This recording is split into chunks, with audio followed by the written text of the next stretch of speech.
I want to start today with a statement that might sound unusual in a business context, but I want you to lean in. Kindness is a business strategy. Yes, that is exactly what I said. Kindness is a business strategy. Not fluff, not soft skills, not something you sprinkle on top when you remember. Real self-kindness is one of the most powerful competitive advantages you have as an entrepreneur. Because here's the truth most people don't see. Entrepreneurs don't quit because they lack strategy. They don't quit because they're unmotivated. They don't quit because they're not smart enough. They quit because they can't stand the way they speak to themselves. Hi, I'm Jenny, and this is my weekly expert talk about procrastination and empowerment. And this week's topic is the power of self-compassion in the business startup journey. So take a minute to think about these next few questions. How many of you are harder on yourself than anyone else in your life? I'm tipping everyone's got their hands up there because that is so common. Now, how many of you speak to yourself in a way you would never speak to a client, a friend, or even a complete stranger? And how many of you feel like the biggest obstacle in your business isn't the market or the economy or the tech, but your own inner voice? And there it is. The real struggle isn't the business. It's the inner battle happening behind the scenes. And I'm sure every entrepreneur has felt this. The panic after a launch that didn't go as planned. The shame after procrastinating. The spiral after comparing yourself to someone who's much further ahead. Or the heaviness of believing you should be better, faster, or more successful. It's the voice inside that says you are not doing enough. You should know this by now. Everyone else has it together except for you. If you fail, it's because you weren't good enough. And we have been conditioned to think that this little voice in our head is helpful. And that being hard on ourselves keeps us in line. But let me offer you something different. What if the harshness is not making you more successful? What if it's making everything harder?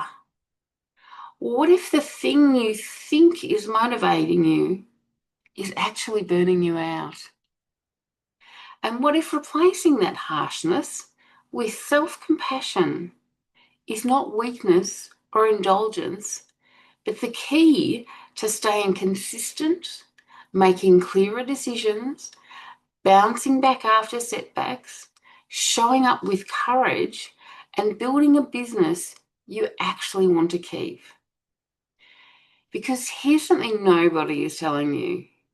You cannot build a business while constantly attacking the builder. And let me say that again. You cannot build a business while constantly attacking the builder. Your business can only grow from the level of safety and support you offer yourself. Self-compassion is not becoming soft. It's becoming resourced. It is not lowering your standards. It's raising your emotional resilience. It's not letting yourself off the hook. It's keeping yourself on the path. The strongest entrepreneurs are not the ones who never struggle. They're the ones who know how to speak to themselves when they're in the struggle. And self-compassion isn't nice to have. It's survival. So if self-compassion is a business strategy, then we need to understand the force working against it, the harsh inner critic. Because that voice that says you're behind, you're not enough, you're failing, you should be further along, it didn't come from nowhere. It has an origin story. Can't speak. It was learned, it was conditioned, it was inherited. And if it was learned, it can be unlearned. In the next section, we're going to explore where that inner critic actually comes from. And once you see the roots, everything will begin to make sense.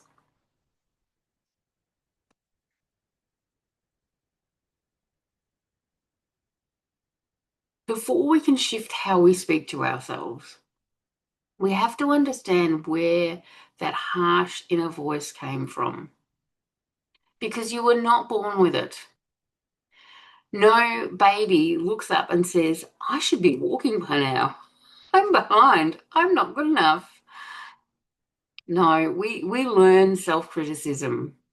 And most entrepreneurs are carrying inner voices that don't belong to them. So let's break this down gently and honestly. The first is childhood conditioning. Be good, don't fail. For many of us, the inner critic began very early with statements like, do your best, be responsible, don't make mistakes. Why can't you be more like, or you could have done better? Let me ask you something. How many of you grew up in homes where achievement was praised and mistakes were silently or loudly judged? And in my case, my family, it wasn't even that. Like achievement, there was no praise for achievement. There was no praise. It was the mistakes are loudly judged or threatened with punishment. How many of you have had childhood like that? And this type of thing creates a belief. My worth depends on how well I perform. And that belief becomes the inner critic you hear today. So the second thing is school conditioning, grades and gold stars. School did not help. School teaches us there is one right answer. Mistakes equal punishment or humiliation. Falling behind equals shame. You're compared to everyone else on a single scale. And approval comes from performance, not effort. How many of you remember feeling pressure to be the good student, the smart one, or the high achiever? These identities follow us into adulthood and on into entrepreneurship. So thirdly, we've got corporate conditioning, where productivity equals worth. Many of us enter workplaces where perfection is expected. Busyness is glorified. Mistakes impact promotions. You're constantly monitored and evaluated. So raise your hand if you've ever had a boss whose voice occasionally still plays in your head. I've got multiple. So corporate culture teaches us don't mess up. Don't stand out unless it's perfect. Your value is tied to your output. Can you see how this voice showing up in your business right now is totally holding you back? So the fourth is social comparison and online pressure. And this is like in the last 20 years type of thing. But it's become such a big thing now. You open Facebook or Instagram or TikTok or LinkedIn and someone has launched faster. Someone grew quicker. Someone hit the milestones you want and are struggling to hit. Someone looks more confident, more polished, more together. How many of you have felt totally fine until you opened social media and suddenly felt like you were so behind? The inner critic feeds on comparison. And it's busy there whispering, you're not doing enough, you're too slow, you should have figured this out way back when. It becomes a constant background noise. And the fifth thing is the inner critic's real purpose, and that's protection. Now, I want to share something important. Your inner critic is not trying to hurt you, even though it clearly is. It is actually trying to protect you. While it's saying, don't fail, don't get judged, don't look stupid, don't take risks you can't handle, it is trying to keep you safe by keeping you small. It's outdated programming running an adult business. It's like the definition it has of safety is back from your childhood, most likely, and that is not helpful. So the problem is what protects a child absolutely cripples an entrepreneur. Your business requires courage, creativity, visibility, risk, everything the inner critic once learned to avoid. So the voice inside is not bad, it's just misinformed or filled with outdated information. But today's the day you take that steering wheel back. Now we know where the inner critic comes from. We need to look at something sneaky. Why being hard on yourself actually feels productive, even though it's not. High achievers often believe that pressure equals performance, that criticism equals success, and that harshness equals motivation. But is that actually true? In the next section, we're going to unpack why self-criticism feels like discipline, but functions like sabotage.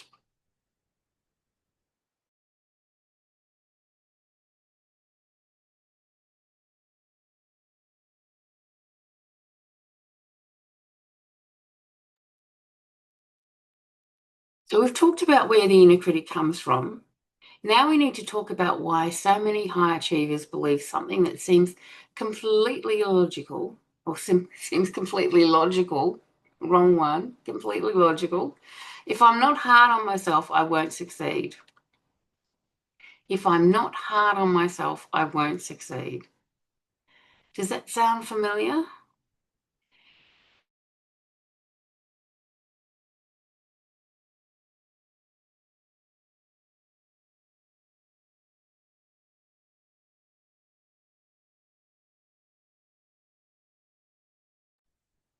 How many of you believe, or used to believe, that being tough on yourself keeps you motivated? How many of you fear that if you ease up, you'll become lazy, unfocused, or fall behind? And how many of you think your inner critic is the reason you've achieved what you've achieved so far? This is the trap. High achievers often misunderstand the difference between discipline, self-punishment, and between accountability and attack. So let's get into why self-criticism feels productive, even though it's secretly sabotaging you. The first is the illusion of control. Self-criticism makes you feel like you're taking charge.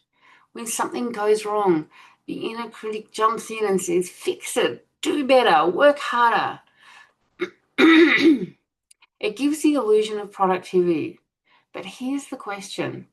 Does criticizing yourself actually move you forward, or does it just make you feel awful? Most people don't take better action when criticized. They take fear-based action or no action at all.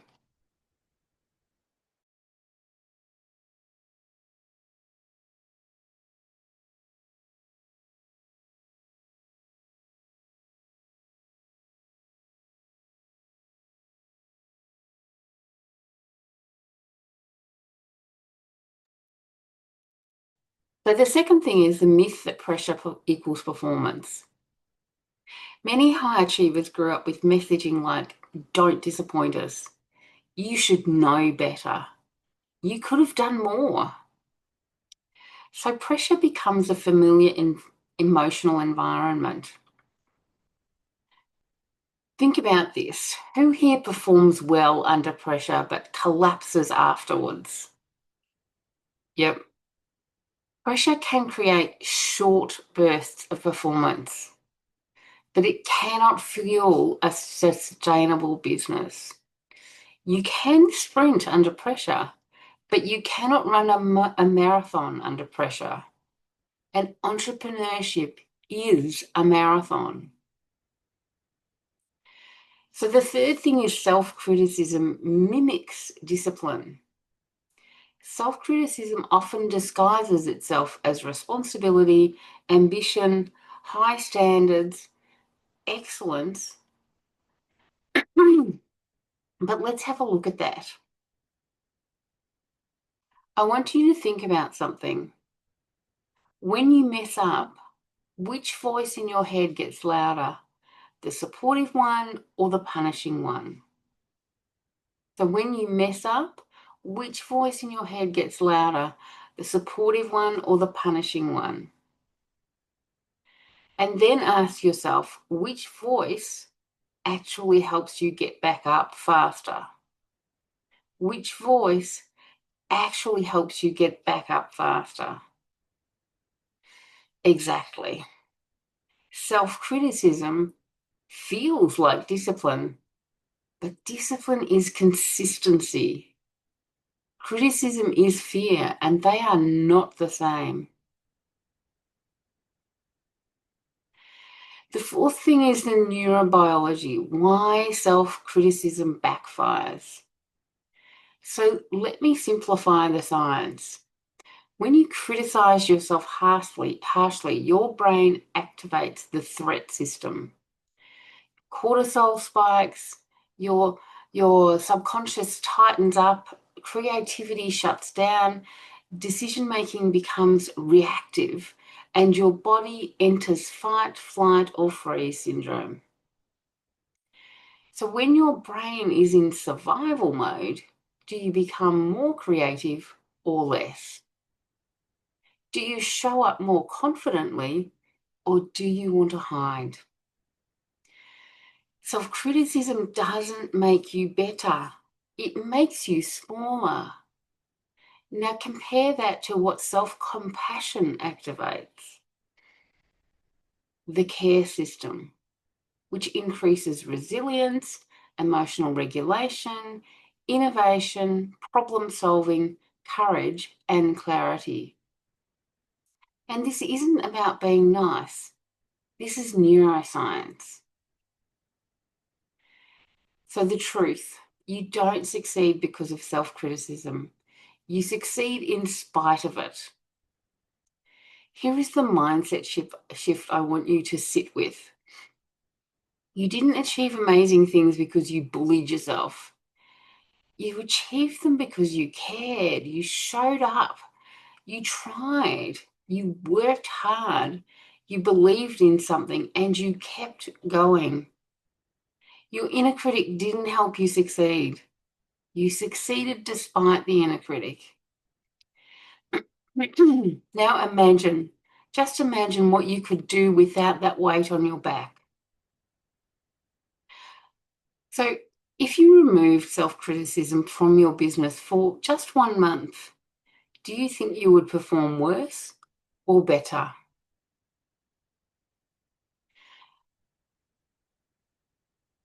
When you stop attacking yourself, you stop wasting energy on survival and start directing energy towards creation.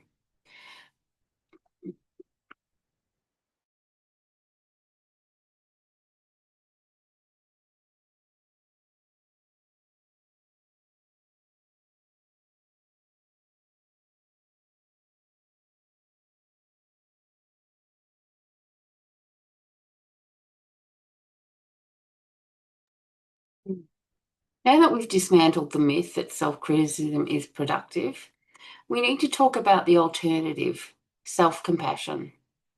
Not in a soft, fluffy, just be nice to yourself way, but in a grounded, powerful, evidence-based way that fuels resilience, motivation, and courage.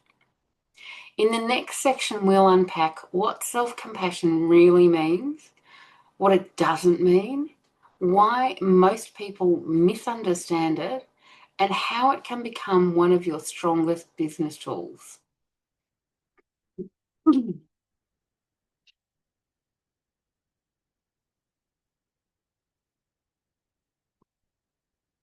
By now, you're probably starting to see that being hard on yourself isn't helping you, but there's usually a fear that comes up next. If I stop criticizing myself, won't I lose my edge? So let's talk about what self-compassion actually is and what it is absolutely not.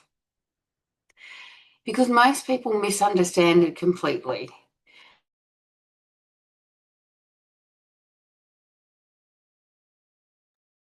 And those misunderstandings keep them locked in cycles of pressure, shame, and burnout. So, firstly, self-compassion is not self-pity. When you hear the phrase self-compassion, do you picture softness or strength? Most people picture softness, but self-compassion is not lying on the couch saying, poor me. That is self-pity. Self-compassion is courage, resilience, clarity, emotional intelligence, and leadership. It is not wallowing. It's acknowledging what's happening honestly without spiraling. Secondly, self-compassion is not weakness. A lot of high achievers fear that being kind to themselves will make them weak or unmotivated. So who taught you that being gentle with yourself was a problem? And here's the truth. Weakness is collapsing under pressure. Weakness is quitting because the self-judgment is too heavy. Weakness is being so hard on yourself that you burn out. Self-compassion is the opposite of weakness. It is emotional strength that keeps you on the field. Thirdly, self-compassion is not letting yourself off the hook. Self-compassion is not saying, it's fine, I don't need to try. It is saying, I made a mistake, but I'm still capable. What's the next right step to take? So when you make a mistake, which response gets you back into action faster? Beating yourself up or encouraging yourself? Self-compassion holds you accountable without crushing you. Fourth thing is self-compassion is not low standards. Some people think if I'm kind to myself, I won't push myself. But look at the people you love most. Do you hold low standards for them, or do you believe in their capability with compassion? Self-compassion is having high standards held with humanity. High standards with understanding, patience, encouragement, flexibility, and wisdom, not shame. So self-compassion has three core pillars. Pillar one is self-kindness. This is responding to your pain the way you would respond to a friend. Instead of, what is wrong with me? Say something like, this is hard, I'm doing my best. Instead of, I should be further along, say to yourself, I am learning and I am growing. So how would your life change if you spoke to yourself the way you speak to the people you love? And if you want to write that down, I'll say that again. How would your life change if you spoke to yourself the way you speak to the people you love? It's a very important question. The second pillar is common humanity. This means remembering you're not the only one who's struggling and you're human. Everyone makes mistakes. Everyone has doubts. Everyone has slow seasons, and everyone falls down. Who here has ever believed they were the only one going through something and then realized everyone else had been there too? When you realize your struggle is normal, the shame starts to dissolve. And when you're starting a business, the struggle is real. It, it's a big deal, a massively big deal to start a business. There is so much you have to do. So you need to accept and expect that there will be struggle. You need to prepare for the fact there will be struggle. It's not just you, it's everybody who starts a business. So the third pillar is mindfulness. And this is the hardest one for high achievers. Mindfulness means acknowledging what's happening without exaggerating, without catastrophizing, without avoidance. So instead of saying I'm failing, mindfulness says I feel disappointed because this launch didn't go as planned. That's okay. What can I learn? And that is the most important part there. What can I learn? Mindfulness allows you to respond instead of react. Self-compassion is not weakness. It's not laziness. It's not low standards. It's not giving up. And it's definitely not self-indulgence.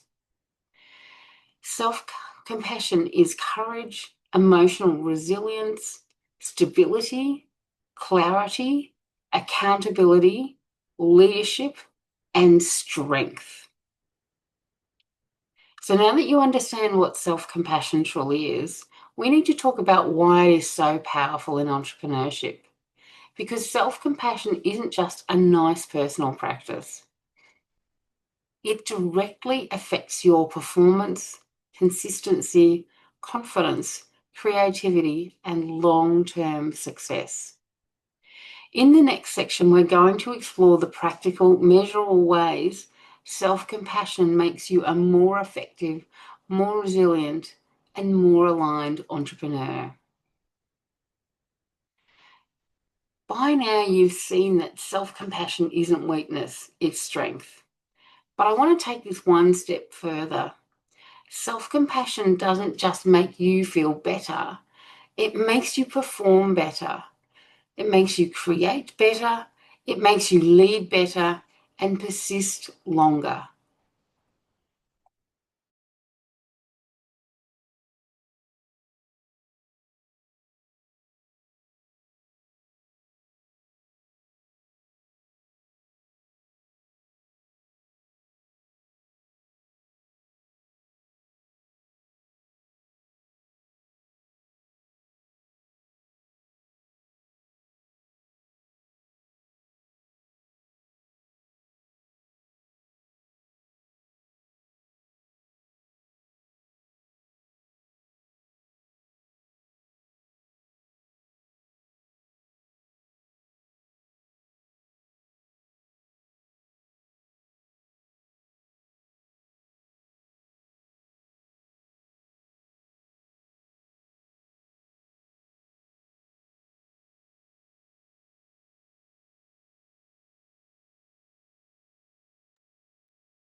Mm,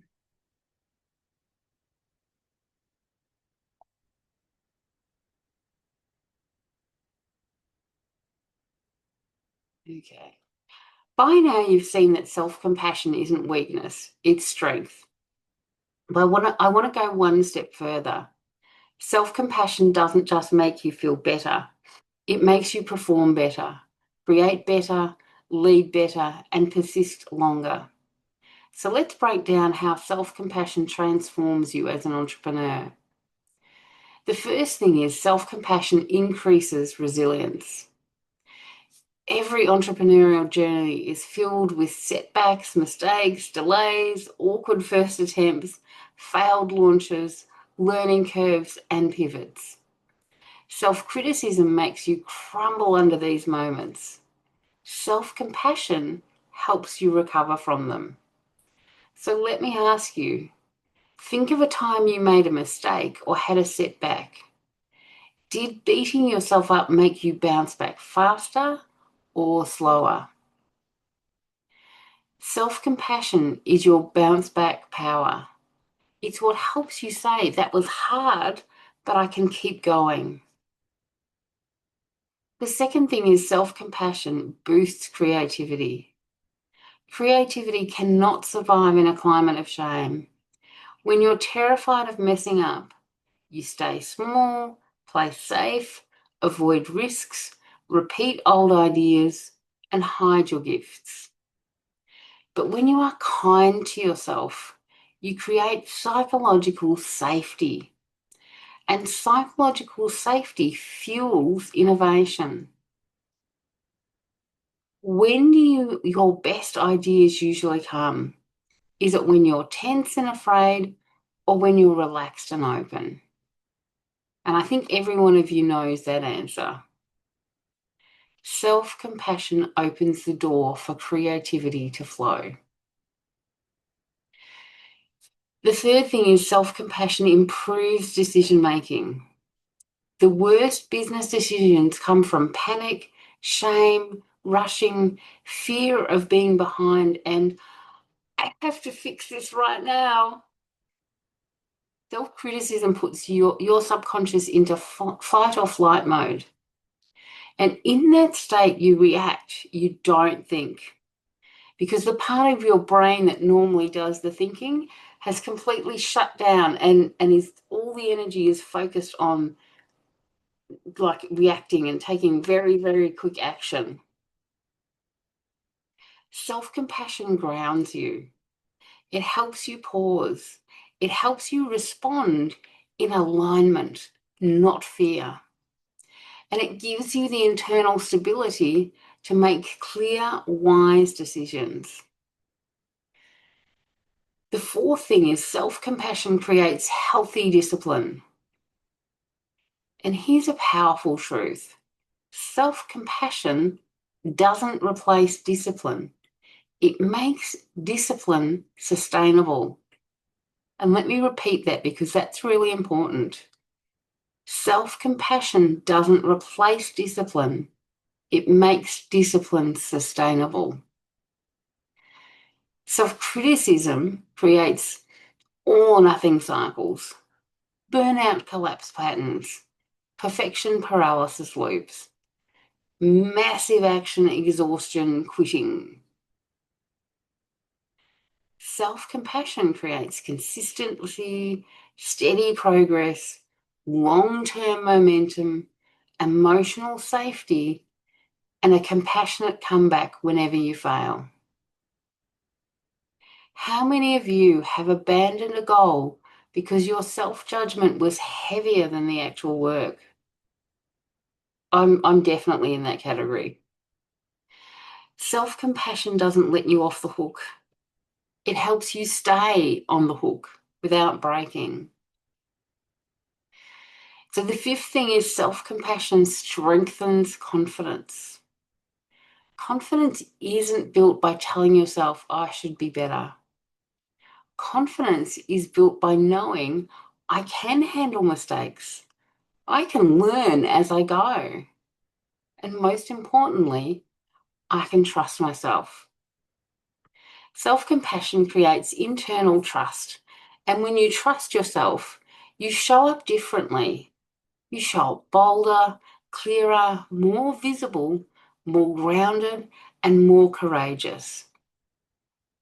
Confidence isn't loud. Confidence is self-support. So the sixth thing is self-compassion regulates your subconscious. And this is huge. Entrepreneurship constantly activates fear, uncertainty, vulnerability, visibility, and risk. Self-criticism sends your subconscious into danger mode. Self-compassion brings you back into safety. And safe subconscious closes sales, creates content, shows up consistently, handles rejection, leads calmly, and thinks strategically. Entrepreneurship is a subconscious game. Self-compassion is one of your greatest tools. So if you had spoken to yourself with kindness over the last 12 months, where do you think you'd be today? And this is an important question to ask to provide you with the motivation to make that change. If you had spoken to yourself with kindness over the last 12 months, where do you think you would be today? Most people discover they would be further ahead, more consistent, less afraid, more visible, less overwhelmed, more fulfilled, and far less burnt out. Self-compassion isn't just emotional, it's strategic. It makes you the kind of entrepreneur who can last. Now that we've explored why self-compassion makes you a better entrepreneur, it's time for the part everyone loves. How do you actually do it? How do you talk to yourself differently? Interrupt self-judgment. Stay grounded during mistakes and build emotional resilience into your daily business life. In the next section, I'll walk you through practical, simple, powerful tools that you can start using immediately. So we've talked about the why. Now let's talk about the how. Because knowing self-compassion is important is one thing, but actually implementing it in the messy, emotional, unpredictable reality of entrepreneurship is a different thing entirely. That's where transformation happens. So in this section, I want to give you a practical self-compassion tools you can use every single day, especially in the exact moments when your inner critic is the loudest. And as I go through these, I want you to reflect on which of these do I need the most right now. The first is the pause and breathe reset. This is the quickest, simplest way to interrupt a spiral. When you catch yourself thinking something like, I'm failing, this should be easier, I'm behind, I messed everything up, stop for 5 seconds. Place one hand on your chest or your stomach. Take a slow, intentional breath. Then ask yourself, what's actually happening and what am I making it mean? And take another deep breath in. This separates fact from fear. Who here has ever catastrophized something that wasn't actually a catastrophe? So you're making something into a big drama when it's not actually a drama. This technique pulls you back into reality.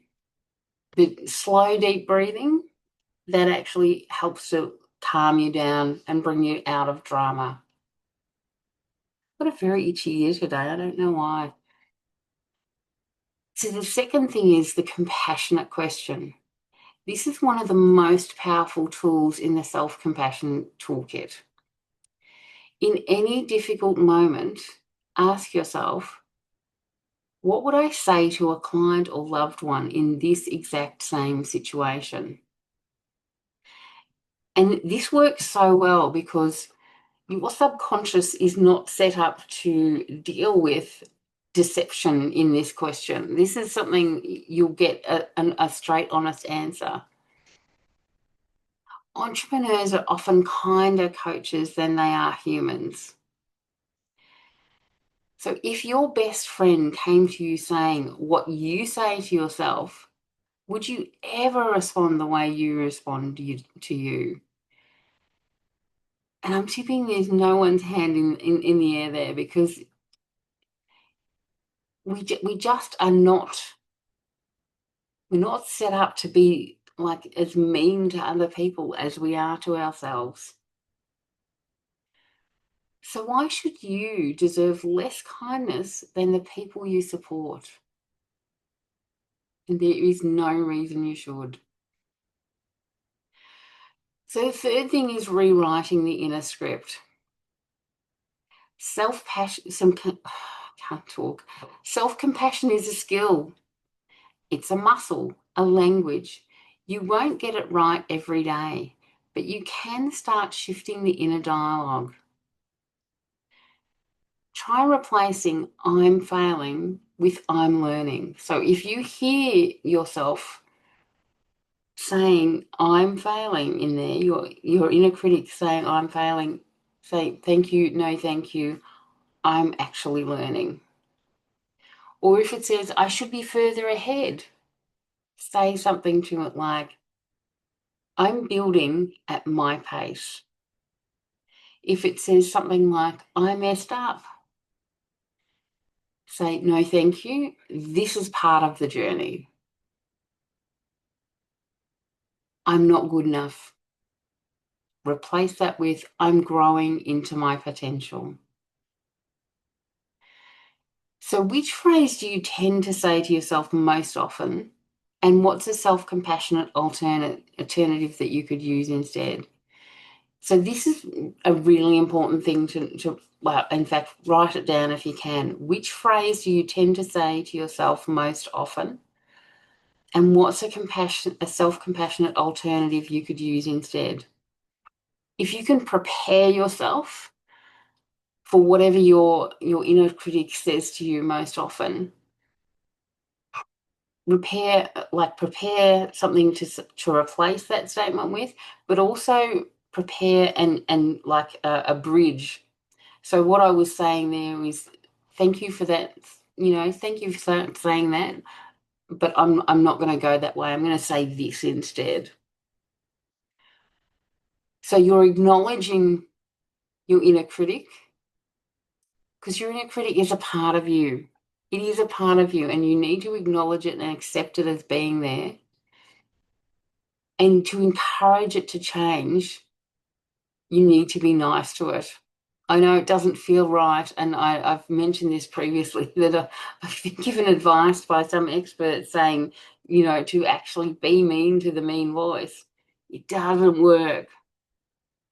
Your subconscious is recording, and it's recording how you respond. And if you respond to the mean voice in a nice way, not only does it train it to say the new statement instead, but it's training your inner critic to become an inner supporter. Let me have a drink.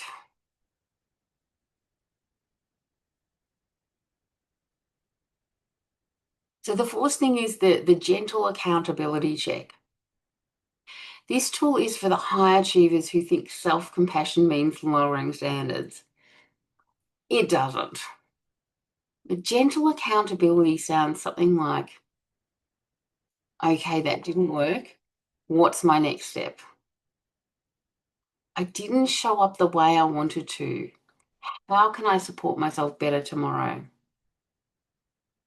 What do I actually need right now to move forward?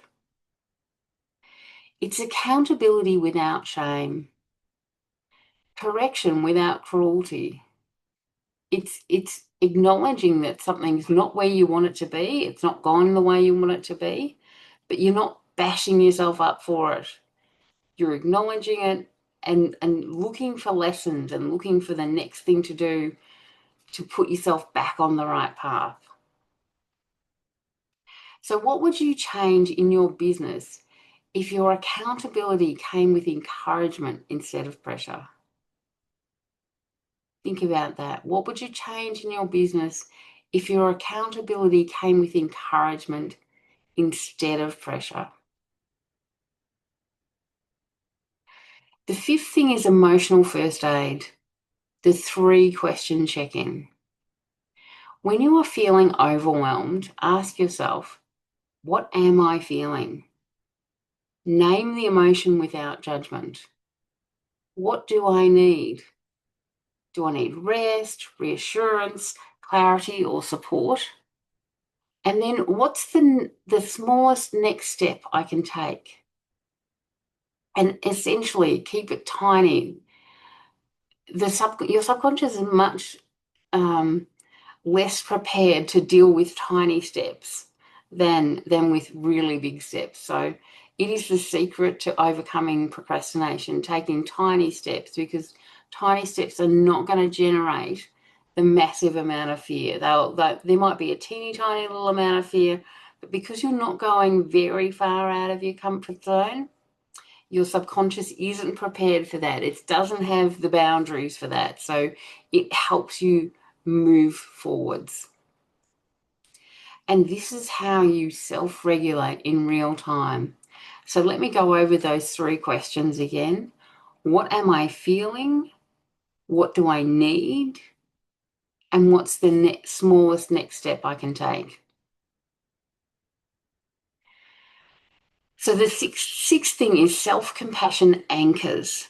And this includes mantras or phrases. Anchors help you recenter during tough moments. For example, I'm doing my best and learning every day.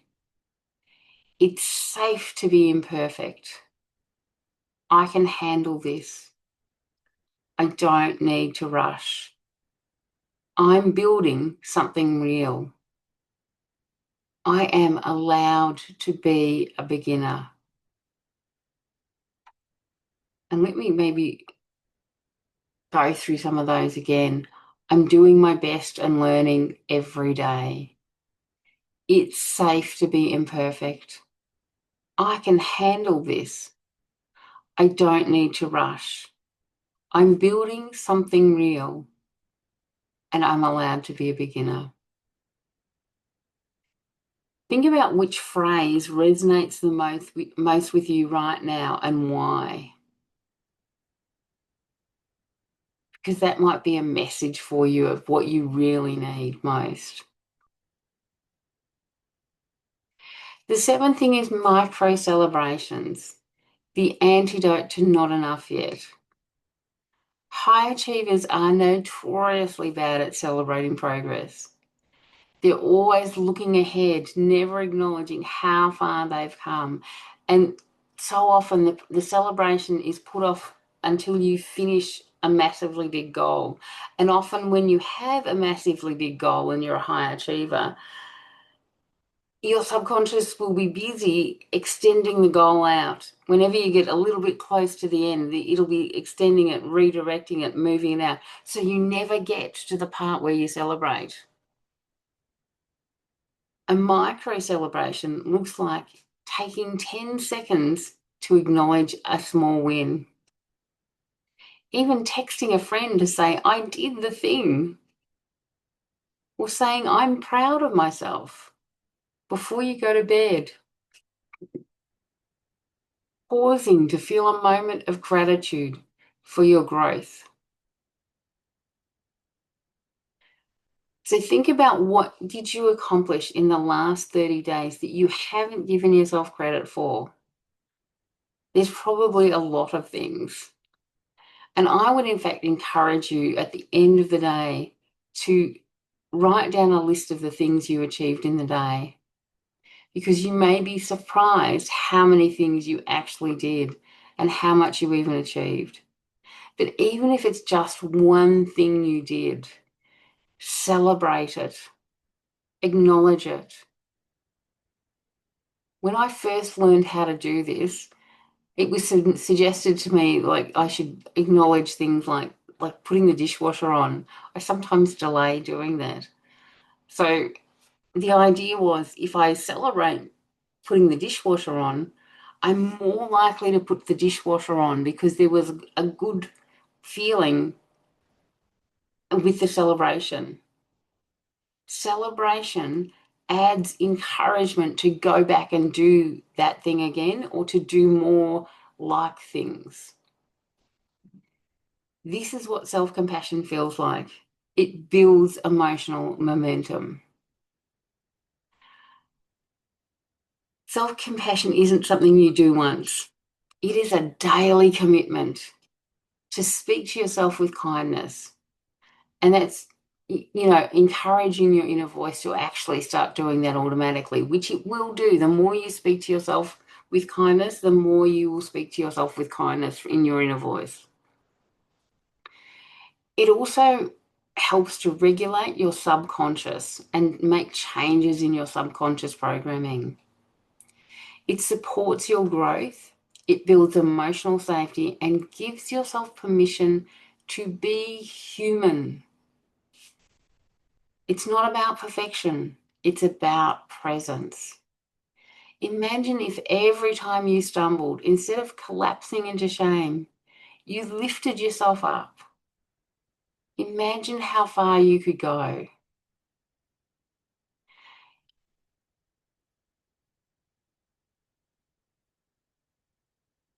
So the next thing we're looking at is building a business with yourself, not against yourself. Because building a business is not just strategy, funnels, or marketing. It's emotional leadership. It's inner strength. It's the relationship you have with yourself. And in the next and final section, we're going to close with the message that ties this entire conversation together. You cannot build a business by fighting yourself. You build a business by standing with yourself. I want to close today with the truth that sits at the heart of everything we've talked about. You cannot build a business while constantly battling yourself. You build a business when you decide to become your own ally. Let that land for a moment. Let me have a drink while landing.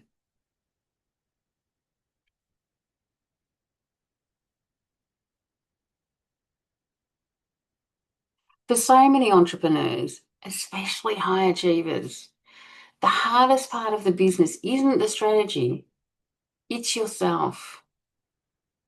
It's that inner voice that's saying you're behind, you're not good enough yet, you should be further along. The voice that critiques everything you post, every launch, every choice and decision you make. For years, you may have internalized that voice as truth. But today, you've seen something different. Self-criticism doesn't build success. It builds self-doubt. Self-compassion builds resilience, courage, and momentum. Because here's the secret most entrepreneurs figure out far too late. Your business isn't built through perfection. It's built through perspective. Not through never making mistakes, but through how you treat yourself when you make them. Not through being flawless, but through being human and learning forward. Your business grows when you grow. Your business expands when you feel safe enough to show up fully. Your business succeeds when you stop abandoning yourself under pressure and start standing with yourself through every season of the journey. Imagine the version of you who doesn't spiral after a mistake, doesn't collapse under self-judgment, doesn't compare your pace to everyone else, doesn't punish yourself for being human, and doesn't rush because you're afraid you're behind. Imagine the version of you who speaks to yourself like a trusted mentor. Imagine that. Recovers faster from setbacks, makes decisions from calm, not panic, shows up with grounded confidence, builds with patience rather than pressure. That version of you is already inside of you. I'm hoping that you access pieces of that person today. Self-compassion isn't about becoming someone new. It's about meeting who you've always been without the layers of fear, pressure, and self-criticism. So let me ask you one last time. What becomes possible for your business when you stop working against yourself and start working with yourself? Take a moment and breathe and let an answer come up. Let me repeat that for you. What becomes possible for your business when you stop working against yourself and start working with yourself? Maybe it's clarity, maybe it's courage or consistency, creativity, or finally feeling free. And here's the truth. Self-compassion is not the softest thing you'll ever do. It's the strongest. It takes strength to pause instead of panic, strength to encourage instead of attack, strength to lead yourself through the hard moments instead of abandoning yourself in them. Entrepreneurship is not a test of perfection. It's a test of self-partnership. And today you've learned how to begin that partnership. So as you leave today, I want you to carry this with you. Be the person you needed when you were beginning. Be the voice you wish you had sooner. Be the leader who supports you, not scares you. Be the coach who coaches yourself with compassion. Your business doesn't need a perfect version of you. It needs a supported version of you, a grounded version of you, a kind, courageous, self-compassionate version of you. Because the moment you stop fighting yourself, you unlock the power to build anything. Build your business with yourself, not against yourself, and watch what becomes possible. Thank you.